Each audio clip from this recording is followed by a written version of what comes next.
The twins ran that part of London like an iron rod. There was nothing that went on in that East End that they didn't know about. If there was a wrongdoing, get off the manor, because they would come down on you like a ton of bricks. Welcome back to another Kray video. Please subscribe to our YouTube channel so you don't miss any videos. And for people really interested in the Krays, check out our private Facebook group, Krays, Crime Lords of London. We're a friendly and moderated group which has been running since January 2018. Please come and give us a try.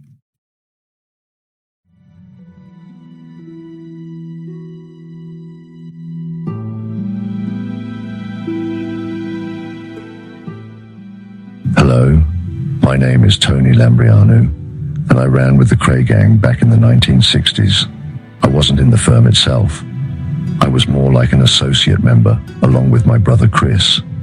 But I did get to know the twins well, and I saw a lot of what went on firsthand. I'll only ever tell this story once, and when it's done, I'm going to walk away from it for the rest of my life. I don't want to dwell in the past anymore, but to be free of it, I must confess it. I once made a promise to a remarkable woman, my probation officer, Mrs. Jean Heath, that I would someday tell of my experiences as a professional criminal and as an associate member of the notorious Kray firm. Mrs. Heath has since died, and I owe it to her, my loved ones and myself to offer this true account of a career which grew out of violence, flourished on fear, and culminated in murder, and ended in prison. So much has been said and written about the Kray gang that we have now become the stuff of legend. But at the heart of that legend are real live people, and if I hope to achieve anything, it's to present them through the facts, and not the fantasy of the way we lived. For years, I've been hearing what everybody else has to say about us in courtrooms, books and newspapers, and the twins have taken the chance to reply in print. I intend to set the record straight for all of us that stood together in the dock and went to prison for our crimes.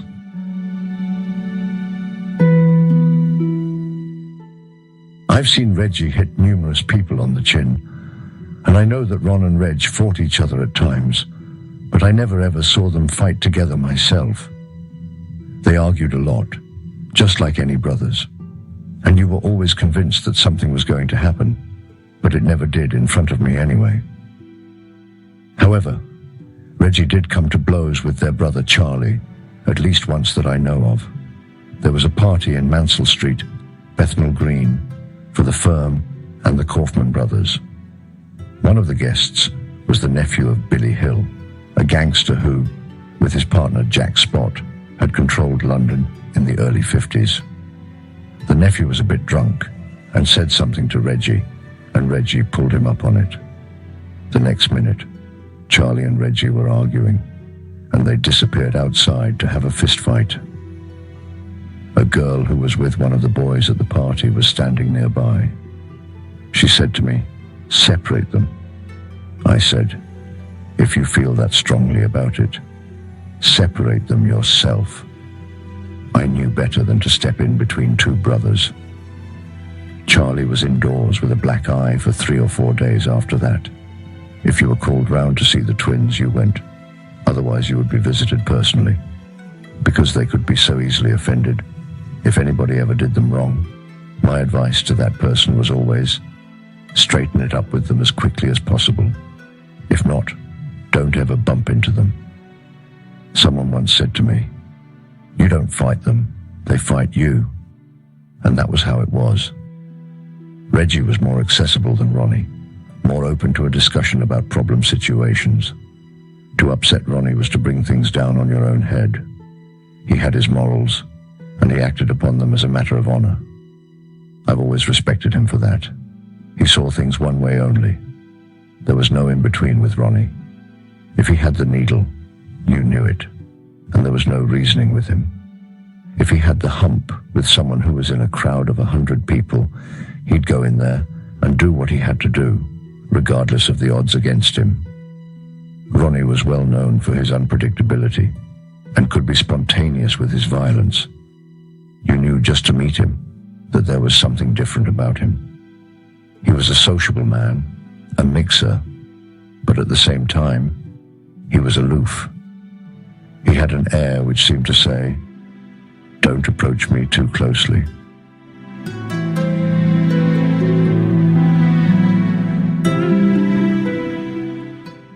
The stories about him were legion. It was said that he branded a man on the cheeks with a poker in a pub called the Grave Morris. He may well have done, but I never saw it. And then there was his famous hit list, the list of people he was going to kill. Around our circles, they used to say that it was easy to get on it and very difficult to get off, but I never saw any list. When they did their villainy, the twins didn't hide it. It's been written that when Ronnie killed George Cornell in The Blind Beggar in March 1966, he did it openly because he wanted everybody to know he was the murderer. Ronnie actually did it on the spur of the moment because he was angry. Same with Reggie and the McVitie murder. That moment of anger, and it was done. I often advise people in our company to leave a club if I saw any danger signs. I'd say, don't get invited to the private bar downstairs for a drink.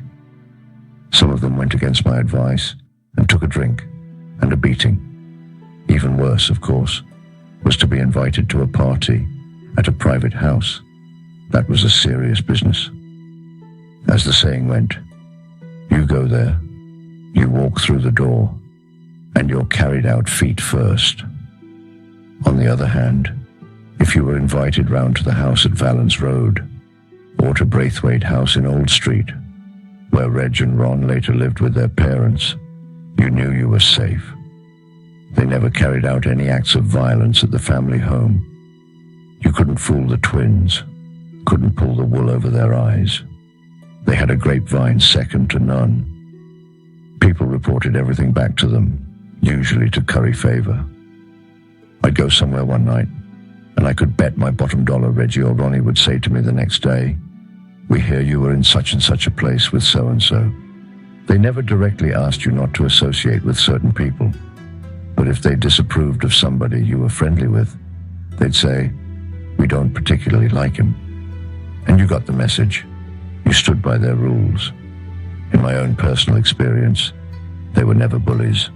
On the contrary, the twins were scrupulously fair. There have been all sorts of rumors about them, that they took the flowers off the flower woman, that they had to have their whack out of every job that was done locally. It's not true. It wasn't in their nature to be like that. They didn't go charging round the East End insisting on half of every load that fell off the back of a lorry, or percentages out of robberies committed by other firms. I never saw that happen. It wouldn't have been politically good for them. It would have made enemies.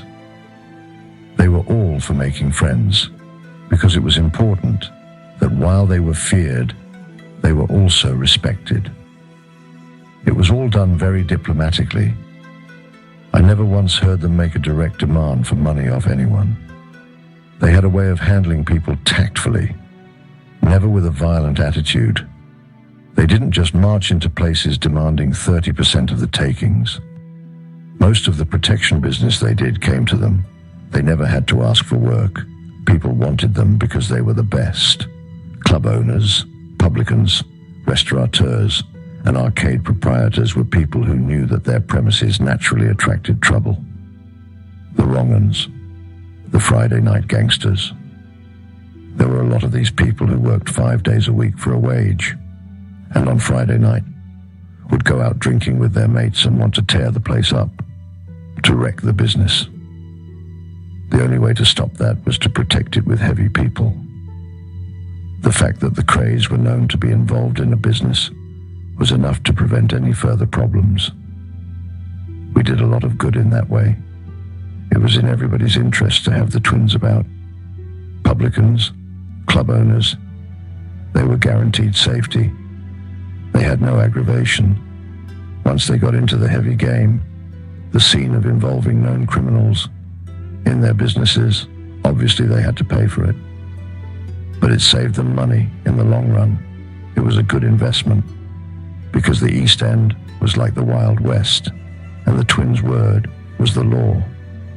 They were the sheriff and the gunslinger rolled into one.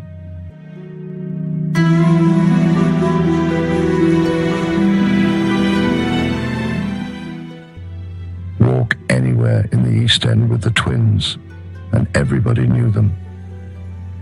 All right, Reg. Lovely day, Ron. As much as they were feared in criminal circles, they were very well liked by the local population. The twins were genuinely pleasant and polite, and towards women, charming and respectful. When they moved to Braithwaite House towards the end of the 60s, Ronnie used to come out every Sunday for a stroll, impeccably dressed as always, and walk up towards City Road and across into Ironmonger Road. Every person he passed would call out a greeting. Much has been said and written about the so-called Robin Hood syndrome, and yes, it's an accurate parallel. Although the Kray twins pursued a legitimate career in clubland, they earned much of their living from crime and violence, and most of what they got they gave away. They gave so much that people must have thought they were potty. They were very generous men, very charitable indeed. They never forgot that they came from a working-class background, and they were determined to put as much back into the community as they could. A lot of people in the East End have reason to thank them. The twins handed out a huge amount of money every Christmas. They looked after women whose husbands were in prison, and they insisted on certain ways of going about it. For moral reasons, you never knocked on the door of a woman whose old man was away in prison. You put the money through the letterbox in an envelope, or you passed it to her via a third party. On one occasion, I was driving along the road with Ronnie Kray when he pulled up, took off a brand new Crombie overcoat, and gave it to a dosser.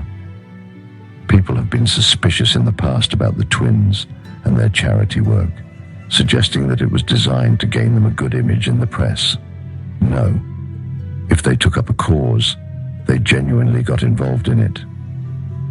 When he was later questioned about it in the Old Bailey, Ronnie refused to blow his own trumpet. He said, "I don't think I want to talk about that. They were very sincere with their charity. I'm not trying to paint them white. But if we're going to talk about the truth of the Krays, it has to be said that there were good intentions as well as bad, kindness as well as villainy. They raised a substantial sum for the Aberfan Disaster Fund, set up after a slag heap engulfed a Welsh village school and killed so many children. And they kept the Hackney Road Queen Elizabeth Hospital for Children in funds and donations.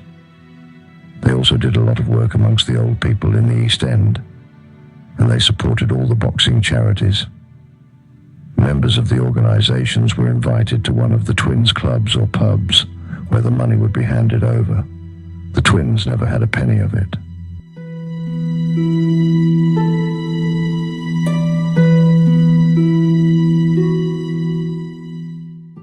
Reggie and Ronnie were fascinating people, very moral men in many ways.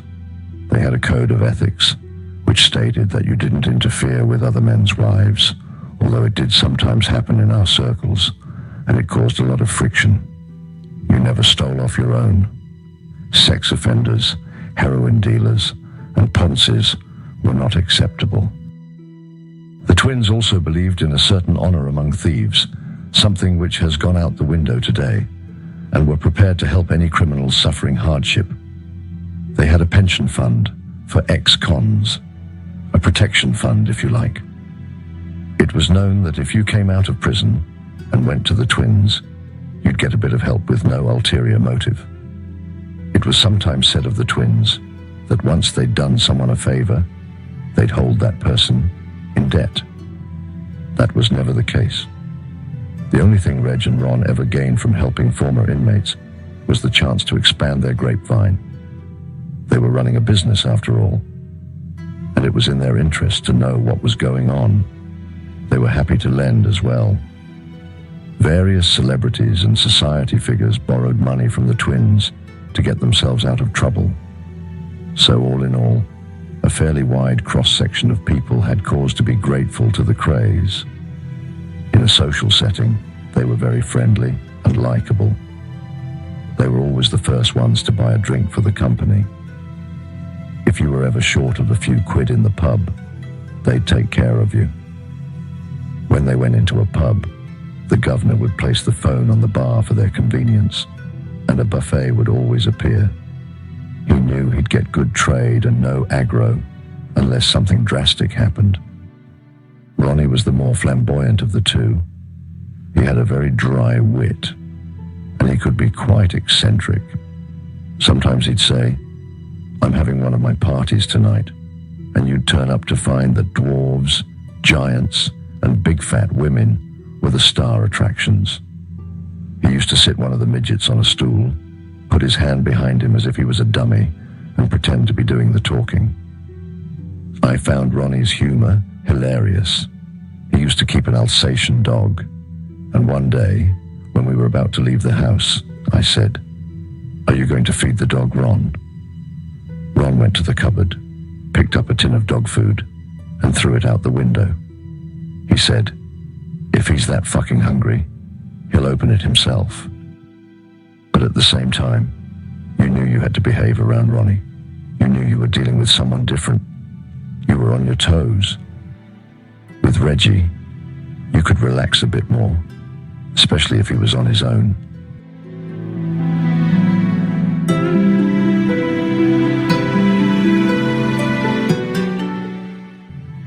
I remember one night at a party in the pub, a young geezer was trying to get past old man Charlie Kray, and he just pushed him out of the way.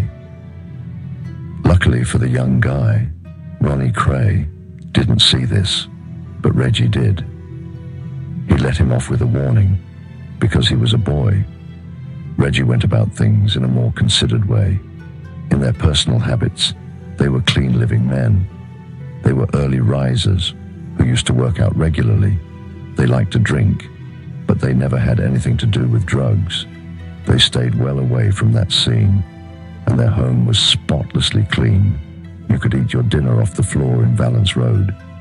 They were two of the smartest men London ever turned out, and a lot of people copied their style.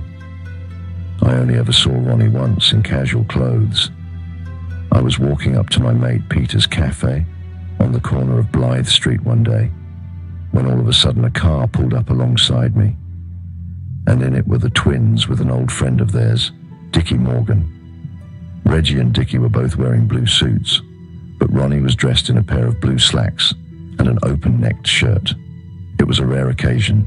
The twins were meticulous in their dress, without being flash. You would never see the same suit, shirt, or tie 2 days running. They were very influential on me that way. I took my cue from their dress sense, and they would be the first people to come up and say, "I do like that suit, Tony." We were all expected to be smart around the twins, especially in company. They hated scruffiness. They also used to call the barber over to the house to cut their hair, and I took a lead out of that book too. The whole style of the twins was sure to draw women. Women were never involved when we were out drinking on business evenings, and they would not be invited into the company. But if we were holding a purely social gathering, then they would join in, know their place, and be chivalrously treated. A lot of girls liked Reggie, but he paid very little attention. He loved his wife, Frances, and he was inconsolable when she died. Reggie was more of a man for regular relationships. Some of the men, however, and I'm thinking particularly of Albert Donahue, regarded the more obvious of these women as fringe benefits and used their status as members of the firm to succeed with them. Albert was not the most faithful husband in the world. He was a handsome bloke, always with different birds, and he had an affair with Lisa, the girl who was called in to keep Frank Mitchell happy after his escape. Albert always liked club-type girls, the ones who were well known in our circles. Today, they'd be called gangster groupies, for want of a better term, and we attracted quite a few of them. They were typical of the period, with beehive hairdos and black eyelids. A great many women found Ronnie Kray very attractive. He was a good-looking man, and had he wanted, he could have had girls every night. Ronnie was not ashamed of his bisexuality, but he made no big deal of it. It was a personal thing, and he kept it that way. He never forced his opinions on anyone. He wasn't a camp person by any stretch of the imagination. Quite the opposite. He didn't like gayness. He was a man's man. He would knock himself sometimes in a joking way. I liked the boys over in America because that was his personality, but none of us would ever volunteer any wisecracks. Ronnie's preferences were his own business, and that was respected throughout our circles. The subject was only ever mentioned if Ronnie brought it up himself.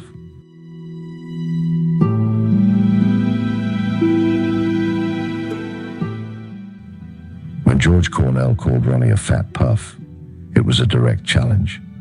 This was one of various crucial incidents leading up to Ronnie's killing of Cornell. In many people's eyes, Ronnie had no choice but to do what he did. After that, occasionally, Ronnie would have young men around him. I wouldn't call them boyfriends. I'd call them friends. Sometimes there might be 3 or 4, and whatever relationships they had were kept exclusively within that private circle. It didn't involve anybody else. Ronnie would think nothing of buying one of these friends a suit or a piece of jewelry. He was as spontaneous in his spending as he was in everything else. Whatever he had, he would give you. The twins' mother, Violet, was invited to all the social functions, although old man Charlie wasn't always encouraged into the pubs. I don't think the twins were too happy about their father's drinking habits. On family nights, or when the twins invited women or personal friends to join them in the pub, you knew that nothing unpleasant was going to happen. Not even bad language was allowed. You always knew how the night would be by the people who were there. No matter who the twins had the hump with, they would never do anything in front of Violet. Whatever they did, they never brought it home. Their family ties were very, very strong, and we got to know all the Krays well. I liked old Cannonball, the twins' grandfather Jimmy Lee, and I was friendly with their Aunt May and her husband Albert. They were a lovely couple who always had a smile and a good word. I used to see Violet often at May's house in Valence Road. She was a very quiet, easygoing woman who always made you welcome. Hello, how are you? How's the family? Would you like a cup of tea? When the twins had their mansion, the Brooks in Suffolk, she always did a Sunday dinner, no matter how many were invited. She idolized the twins. Smallish, with blonde hair, and always smartly dressed, she was an ideal East End woman. First and foremost, she was a mother who loved her family, very homely, always in and out with her shopping bags. I never saw her lose her temper. She wasn't like that. The twins adored her, and the boys on the firm respected her greatly. We'd all have a little chat with her when we saw her. Old man Charlie was the governor, because in any East End family, the husband was the head of the household. He was always very aware of the twins' standing in the community, but I doubt if he knew exactly what was going on. When we were all nicked, I think his reactions were much the same as my father's. They didn't want to believe what had been happening around them. Same for Violet. What mother would want to believe it? She didn't say a word about it in public after it happened. She never commented. She just looked the other way.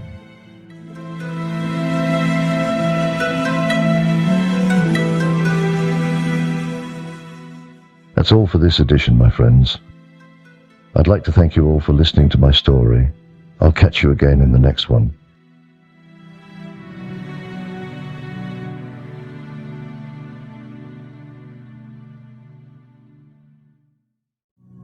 Thank you for watching. Facebook group. It's called Krays Crime Lords of London. We're a friendly moderated group with over 1,000 Kray and other celebrated gangster videos available for view. There's also thousands of images in the photos sections. The link for the group is in the